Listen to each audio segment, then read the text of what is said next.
Welcome to the War on the Rocks podcast, covering strategy, defense, and foreign affairs. I'm Nicholas Danforth, editor and host of today's show. I'm here at the Doyle Hotel in downtown Washington, D.C., and delighted to be joined by three of my favorite Middle East analysts. We like to think that everyone who comes on the War on the Rocks podcast is a friend, but in this case, it's great to be here with three friends that I've actually had the pleasure to get to know during my own time working on the Middle East. Going from left to right, we have Stephen Cook, the Enrico Mattei Senior Fellow for the Middle East and Africa at the Council on Foreign Relations. We also have Joyce Karam, the Senior News Editor at Al Monitor, following a long journalistic career that also included The National and Al Hayat. Finally, we have Faysal Itani, who is the director of the New Lines Institute, associate editor at New Lines Magazine, another fantastic publication, and an adjunct professor at Georgetown University. Thank you all for coming on to chat here. Thanks for having me on. Yeah, great to be here. Thank you, Nick. Hi, this is Ryan Evans, founder of War on the Rocks. As you probably already know, I just want to thank our sponsors for this episode. All Quiet on the Second Front is an amazing podcast brought to you by Second Front Systems, and it's focused on cybersecurity, defense tech, innovation, and all those really important things. So check out All Quiet on the Second Front. It's a really fun show at secondfront.com/podcasts or your podcast app of choice. So let me start by asking, in the immediate aftermath of the October 7th attacks, one of the theories that was put forward was that Hamas organized these attacks in order to disrupt the Abraham Accords, to undermine Israeli rapprochement with Saudi Arabia, UAE. I wanted to ask you, A, what you thought of that explanation, and then B, regardless of whether that was what motivated the attacks, will that be the consequence of the attacks regardless? Based on what we know now about Hamas's planning of the October 7th attacks, I think the working theory that it was intended to disrupt specifically Saudi-Israeli normalization is not entirely accurate. I think that for Hamas and the Iranians and others who are opposed to Israel and opposed to normalization, I think that's a happy outcome for them. But I don't think that it was necessarily intended to actually disrupt that, because the planning went on longer than the actual serious negotiations about normalization that was conducted by the Biden administration. As far as disrupting the Abraham Accords, if that was a goal, it has failed. You know, the Emiratis and the Bahrainis were initially quite critical of Hamas in October 7th. They have since become more critical of the Israelis, given the humanitarian catastrophe in the way in the Gaza Strip and the way in which Israel's military operations have unfolded since October 7th. But there's really been no indication that either the Emiratis or the Bahrainis, or for that matter, the Moroccans, are interested in actually rupturing ties between governments, although there isn't a Bahraini ambassador in Tel Aviv. I'm not sure about the Moroccans. Again, they've gotten tougher on the Israelis, but there doesn't seem to be an intent to actually sever ties. I do tend to see things differently. Tweeting while we're doing this? No, I'm just checking. Actually, I'm checking Yahya Sinwar video from 2021 when he actually put out his thinking that he would carry out attacks that would disrupt normalization between Israel and Arab states. And the October 7 events, the attacks that happened, I do think very much they did hurt the Abraham Accords. I think they put the United Emirates in a very tough position. We're speaking now with UAE has 10 days left in the Security Council, and they're not able to pass a resolution that would just allow humanitarian aid into Gaza because the U.S. is threatening a veto. So by all measures, I think October 7 is a downturn when it comes to the Abraham Accords, when it comes to the UAE strategic shift in the region. They've entered these accords, thinking of a different vision for a region, a vision of peace, a vision of normalization. And now they have to be, they're mostly on the defensive, having to just respond to the atrocities and crimes that we're seeing happen in Gaza, and at the same time there's no love lost between the UAE and Hamas. This is an Islamist organization, but at the same time, they look around in the Palestinian landscape and they have no partner at all. So in every way, I do see this as a very big setback for the UAE. I'm not sure how normalization. that's actually the case. In what way is it a setback? They don't like Hamas. It is embarrassing for them that they're unable to push through this Security Council resolution. But how has it kind of materially affected the UAE in a negative way that would suggest that this is a major downturn? I mean, it is certainly, I think, a setback. Like the UAE, Saudi Arabia, the Bahrainis had this view of a kind of more integrated Middle East. Their strategies for development included in Israel integrated in the region, which is unlikely to occur in a short period of time. But I don't see this being the kind of setback that you're characterizing, Joyce. I do think it's a setback because when you look at the UAE's strategic goals in the region, there's numbers of them, but one of them is undermine non-state actors, whether it's Hamas, whether it's Hezbollah, other militias in the region. So on that level, what we're seeing, the polls we're seeing coming out from the Palestinian territories, Hamas is only gaining popularity. So that undermines one goal for the UAE. But on the most strategic front, where UAE entered this in 2020 to usher a new era with Israel, Bibi Netanyahu was expected to go to COP28. That hasn't happened. We haven't seen the UAE ambassador to Israel tweet in a while. So this all takes the oxygen out of the room, forces the UAE to be in a more defensive position when it comes to the Palestinian issue.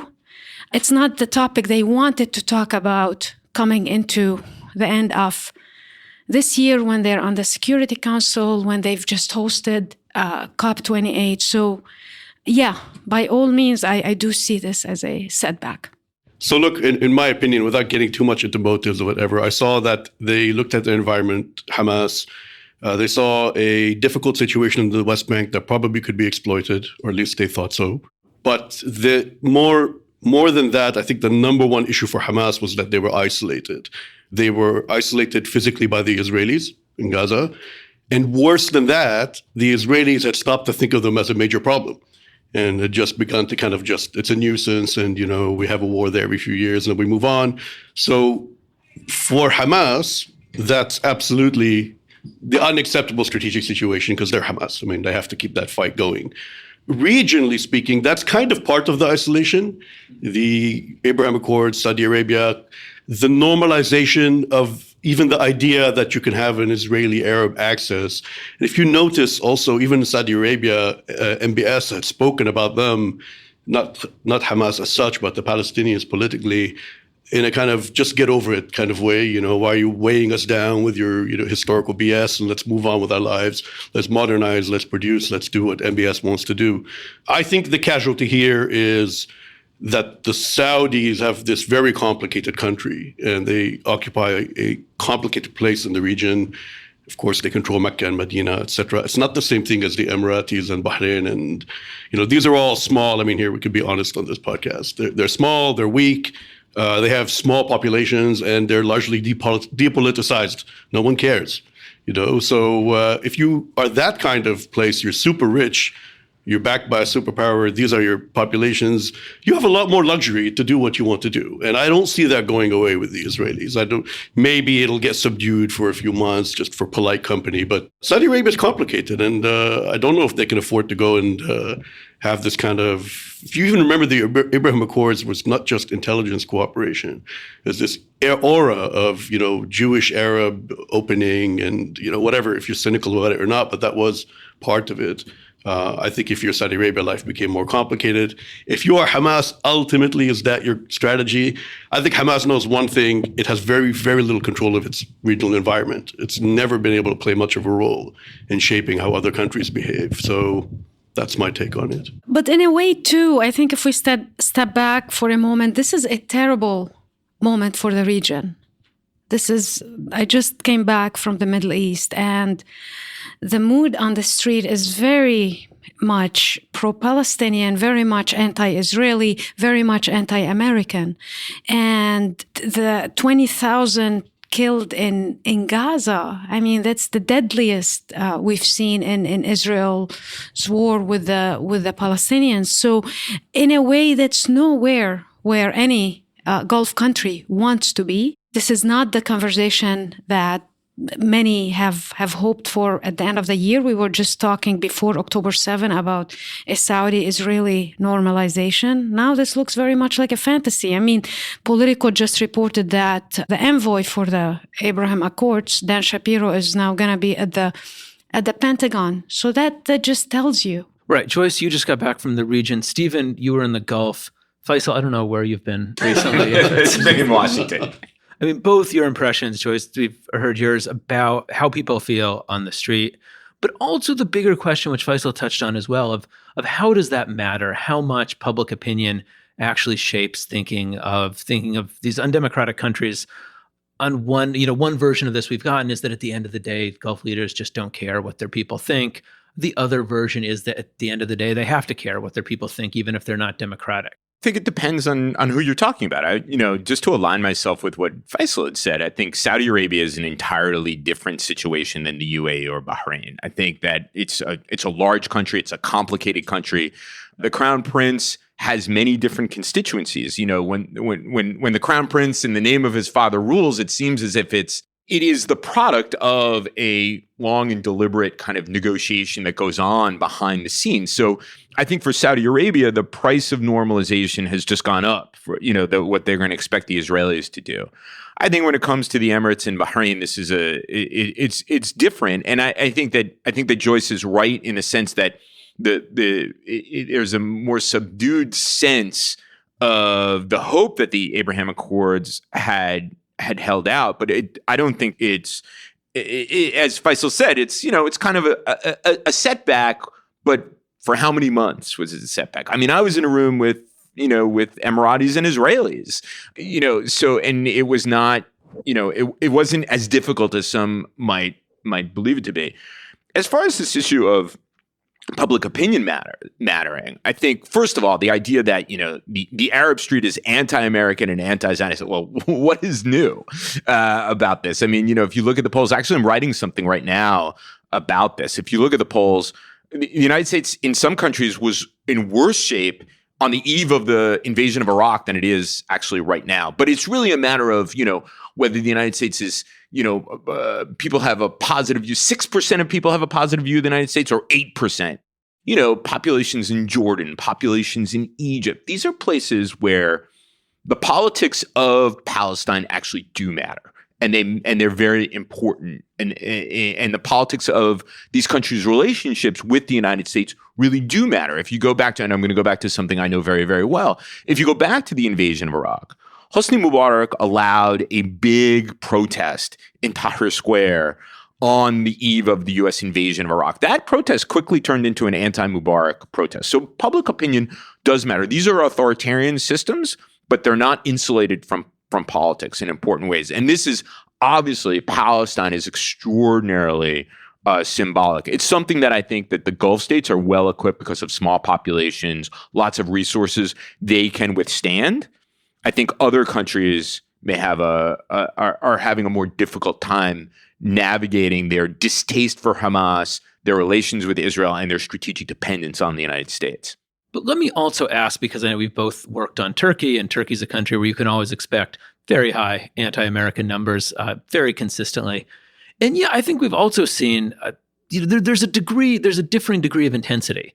You can have 98% of people hate America. You can have 98% of people really hate America.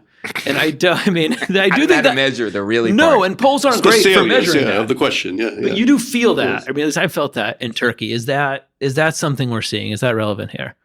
I mean, look, I do agree with Stephen. This is not a moment of, oh my God, there's going to be massive instability in the Gulf. People are going into the street and protesting for the Palestinians. But there are protests.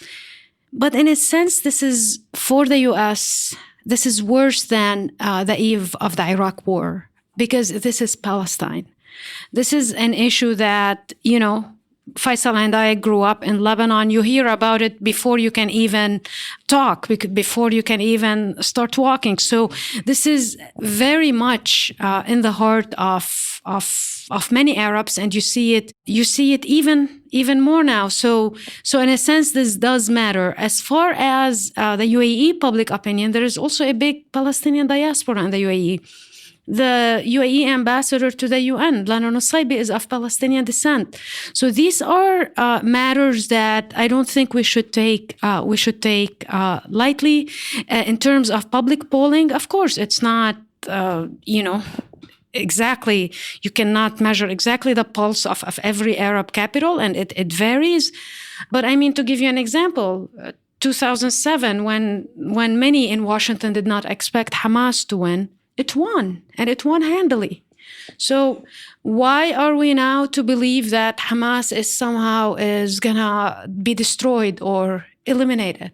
So it's just everything we're seeing points to, going back to the 2005, 2007 years when Hamas was gaining popularity. And I just want to point out that yeah. no one in Washington believed Hamas would win because everybody was listening to Washington's favorite Arab pollster, Khalil Shahaki, who was saying Hamas wasn't going to win, but his own numbers indicated that Hamas was going to win a plurality of Palestinian They won votes. twice in the vote, and exactly by kicking everybody out of Gaza.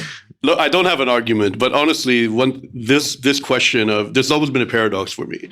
How much people care about the Palestinians, and they genuinely do, versus what ends up happening. Like in 1976 in Lebanon, to be Lebanon-centric, but just let me. So 1976 in Lebanon, the Palestinians were winning the civil war in Lebanon against basically groups aligned with the West or the Israelis. And then the Ba'athist Syrian regime invaded Lebanon, and they defeated the Palestinians, and they stayed for the next 30 years or whatever. In 1982, the Israelis invaded Lebanon, and they got to Beirut. They besieged an Arab capital and killed, 30,000 people in a very short period of time, and no one did anything. And that was an Arab world that I think was, at the regime level at least, much more mobilized against the Israelis than today. I mean, the Saudis have a long history of promising resources for the Palestinians and a much shorter history of actually delivering on this kind of thing. So we may end up in a situation where, as emotive and symbolic as this is, as Faisal's saying, it may not result in all that much. But I mean, in 1982, it resulted in Hezbollah. So, no, that's a different. So yes, but I mean, nobody is saying here here that somehow the Gulf states are going to go liberate Gaza. That's not. We're not debating that. But as far as public opinion and how things shift in the region, they only become more radical every time Israel invades, and that's a conversation I think we ought to be having. And the Gulf states, they do realize it. The Saudis included. The Saudi foreign minister visit to Washington, D.C. was very uncomfortable, and but they had to do it. I just want to take a break to talk to you a bit more about All Quiet on the Second Front, which is supporting this episode of the War on the Rocks podcast. You can check them out at secondfront.com/podcasts. And really, I will leave it to Tyler Sweat, the CEO of Second Front Systems, to tell you how he views this show. When we agreed that the framing would be, if Between Two Ferns and C-SPAN had a baby, it would be this podcast.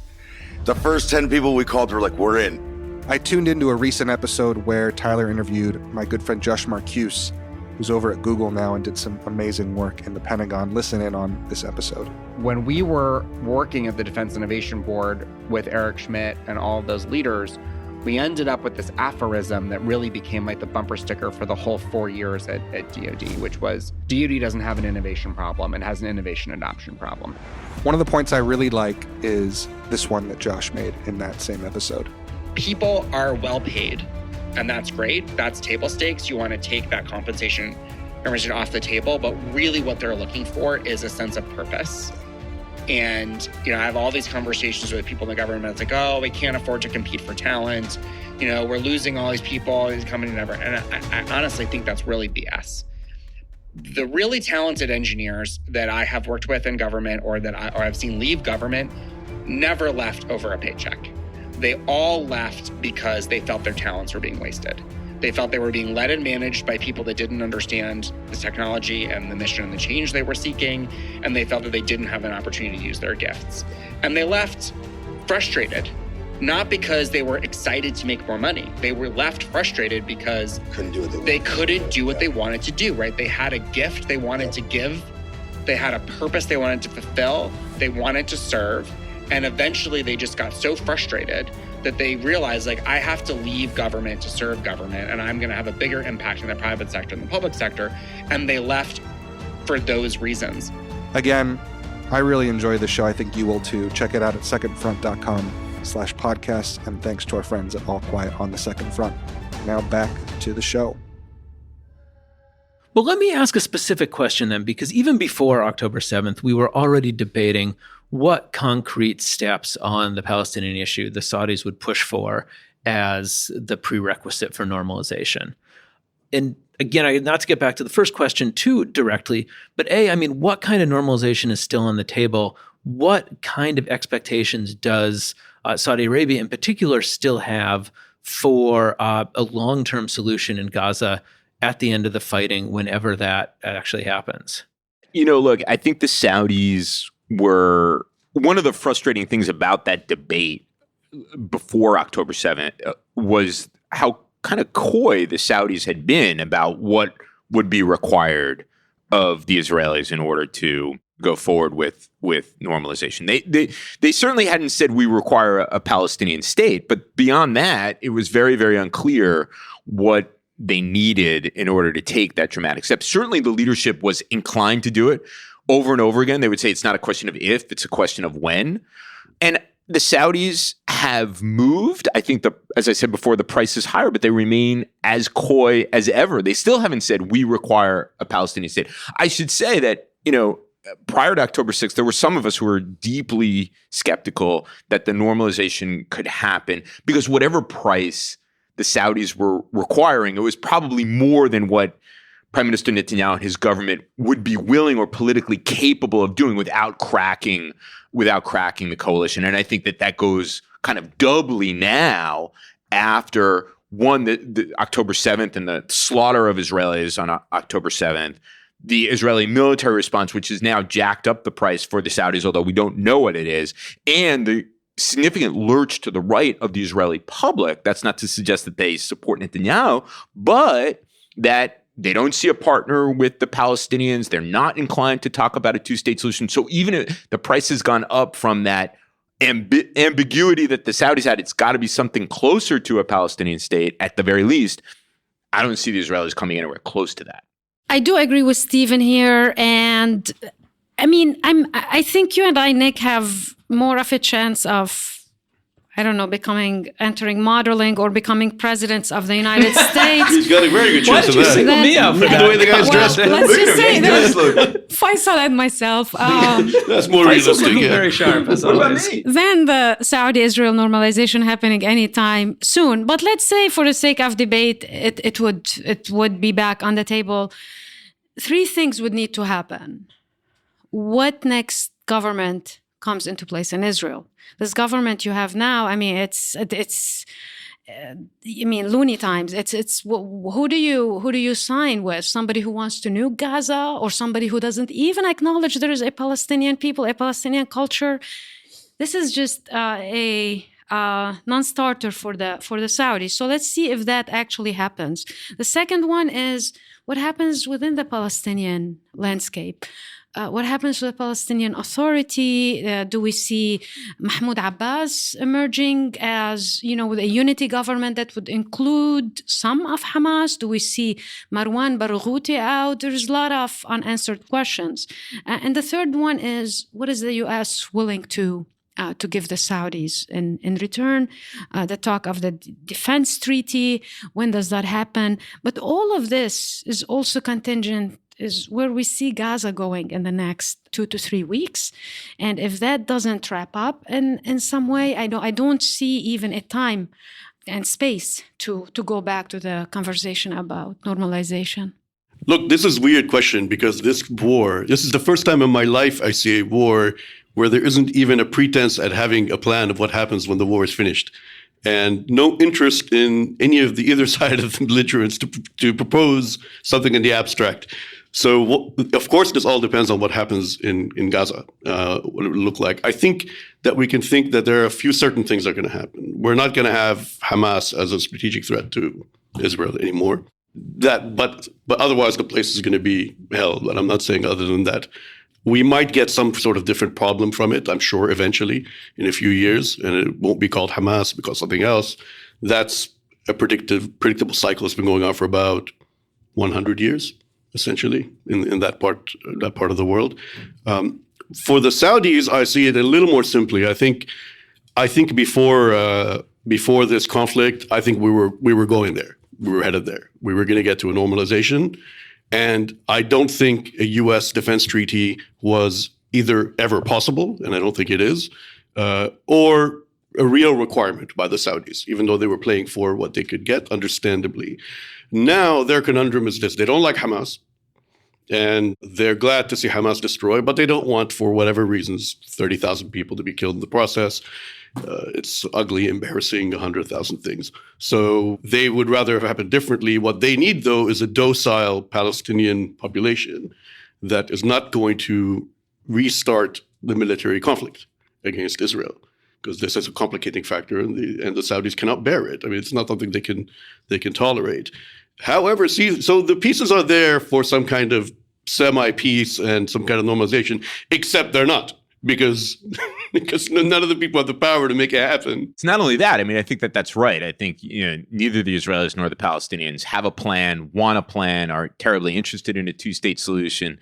But I think because, and I think it's clear, as both Faysal, you and Joyce have pointed out quite well, that what happens next in terms of Palestinian societies, even if you take down Hamas, you're going to get some radicalization, Hamas 2.0 or whatever you want to call it. That suggests that there's actually going to be a longer-term Israeli presence in the Gaza Strip than anybody is willing to face up to these days. The Israeli rights argument about the withdrawal from the Gaza Strip is stronger now than it was when Ariel Sharon accomplished that withdrawal in 2005. All those people on the right, people who are in the government, people who were in the government, people like Avigdor Lieberman, a whole host of all of these people said in 2005, if you want security, you cannot withdraw from the Gaza Strip. But everybody said, no, Ariel Sharon, he's this famous Israeli general and so on and so forth and whatever, and we should do this, blah, et cetera. And now that argument post-October 7th is much stronger. And so I think the Emiratis are going to be in a bind. I think the Bahrainis is going to be in a bind, but I think that they can weather it because they've already made that step. They've already had those relations. They already have that economic relationship. They already have those security ties. Can the Saudis publicly come to terms with the Israelis while there is some form of Israeli occupation of the Gaza? It's one thing when there's a blockade where the Egyptians who are fully cooperating with the Israelis on a blockade, but the Israelis are going to be in there. They're going to be doing constant raids within the Gaza Strip. There's going to be Israeli headquarters. And, this is, people don't want to think about this, but this is really what the logical conclusion of this whole thing is going to be. Unless, and I do agree with Stephen, unless Gaza, the future of Gaza, becomes also part of the Saudi-Israel negotiations, allowing the Palestinian Authority back to Gaza in any deal. But that's very different from where the Palestinians started, that it would be they would get a state in return, eventually a state in return for Saudi-Israeli normalization. But setting aside the question of whether you get an Israeli government that would go along with that, is having the PA take over Gaza somewhere down the line something that Gulf states are interested in, something that they will become increasingly interested in if this turns into an open-ended occupation? What steps in some future moment might Gulf countries take to support that outcome? I mean, it depends too, right? It depends. I mean, there is no other logical option than the Palestinian Authority eventually taking over Gaza. The Americans know this. They've communicated that to Gulf capitals. It's how do we get there? The Israelis seem bent. Either they stay in Gaza or they have local consuls take over Gaza, which is also another way of occupying Gaza, but with local authorities.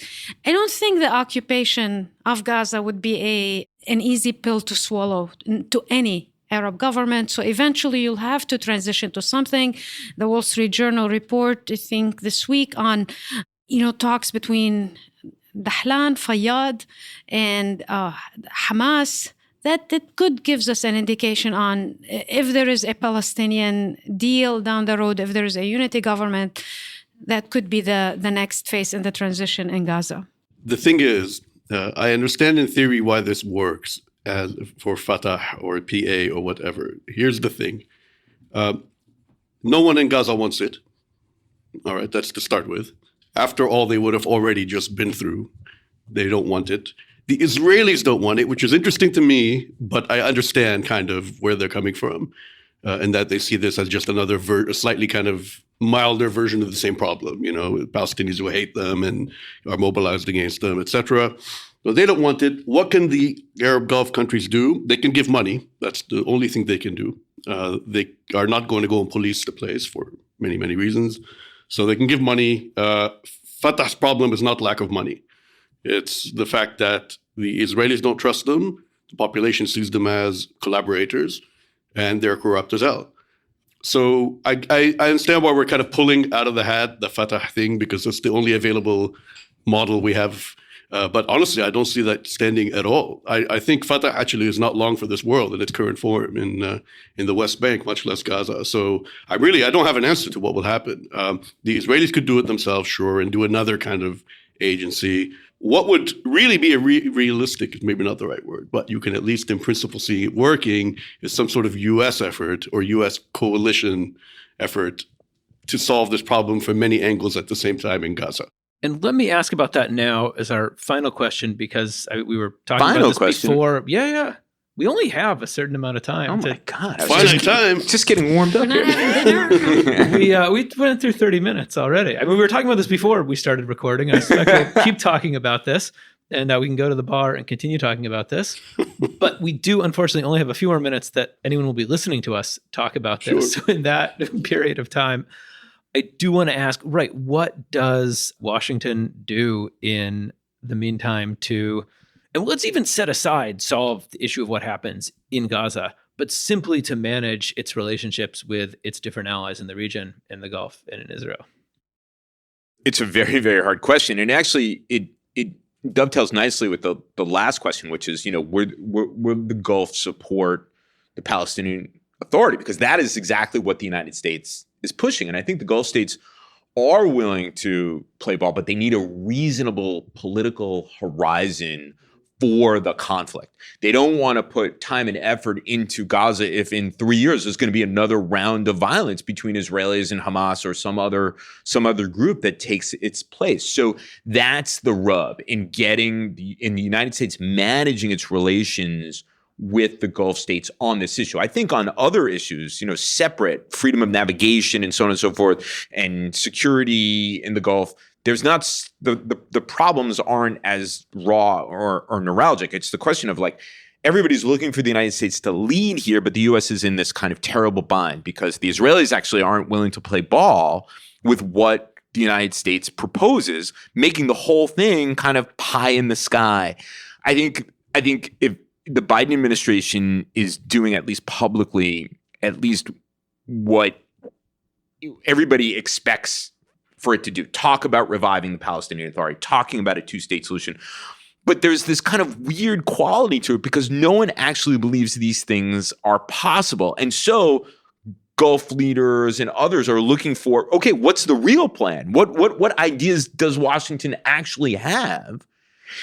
And it doesn't really have any. And what my concern is that because we don't have any other ideas, or we can't even confront some of the alternatives like occupation or one-state solution, that we go down this rabbit hole of two-state solution negotiations like we did in the 1990s in a way that just leads to more failure, more investment in time and energy into something that leads to more failure. And we end up in a worse place than we were before. I think the idea is to sort of manage the conflict. I think there is an opportunity for the United States now that Biden has shifted his rhetoric, at least publicly. Now he's got to take some substantive steps in order to bring the Israelis to heel. I'm not even sure that would work at this point because of the way in which they frame it. So I think if there's any country that's in a worse position than the United States here, I'm not sure who it is, because we're the ones who are supposed to be hurting this and coming up with a diplomatic solution, but there isn't really one. And I mean, it's hard to also overstate how much damage the U.S. image has taken from this war, particularly because the Biden administration is seen as solely behind Israel. The U.S. president has not met with any Arab leader since October 7 happened.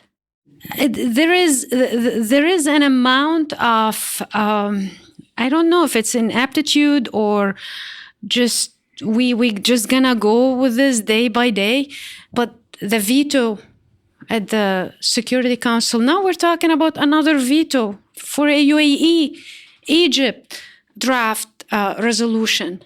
This is all not playing well in the Middle East. And the U.S. can support Israel, but it doesn't have to antagonize this much the other side. There is no reason that, why is King Abdullah not in Washington? I mean, this is alarming. You know, this is my only hot take of this conversation. And I'm going to even try I'm taking my Arab hat off and looking at it purely from U.S. Washington lens. What would need to happen here, in my opinion, is some sort of U.S.-supported multinational effort at doing something about Gaza. That's not going to happen for domestic political reasons above all else. Forget about whether others are any. Although I do believe in that element of leadership. I wonder, though, if this war is something a little bit different than the other ones, in that it seems to me like our policy over there is we're just kind of sleepwalking into the situation. These are the models we have. These are the heuristics. These are the talking points. Here you go. Here's money. Here's ammunition, artillery, etc. But I think that this war, in its ugliness and in the way it's been broadcast, every second of it, everywhere, all the place, I wonder if, just as the American view of the region has been changing, this is the last this kind of war where we have a full-on American commitment. I see in the future, I think because of Israeli politics, because of the way this war is conducted, because of the way it was broadcast and followed, I think that there's going to be disenchantment really with the region. And I think the Israelis are not going to be completely immune from that disenchantment, even if they still obviously have a special place. But Israel has shown itself to be a different kind of place today than it was when most of our strategic attitudes about the country were formed. So I see the U.S. drifting away from the Levant, unfortunately, in my opinion, but I think that's what's going to happen. So in conclusion, I have to say that's the one thing that's the most difficult to imagine. Something will happen in the region down the road, and we won't be here in one way or another sitting around talking about it. But in the meantime, thank you all. Thank you all for joining us for this conversation. I'm sorry to have to cut it short. Thank you for having us. Nick. Yep. Thanks, Nick. And if anyone enjoyed listening to us, I would encourage you to consider a War on the Rocks membership. With your War on the Rocks membership, you'll get access to a number of behind-the-scenes features. You'll get Mike Kaufman talking about Russia on the Russia contingency. You'll get Ankit Panda talking about nuclear war on Thinking the Unthinkable. You'll get myself and Aaron Stein on podcasts such as The Insider and Unspent Rounds. If you like maps, you'll get my map newsletter, Mid-Afternoon Map. If any of that is of interest, go to warontherocks.com/membership. Finally, our thanks to All Quiet on the Second Front for supporting this episode. And thank you all for listening.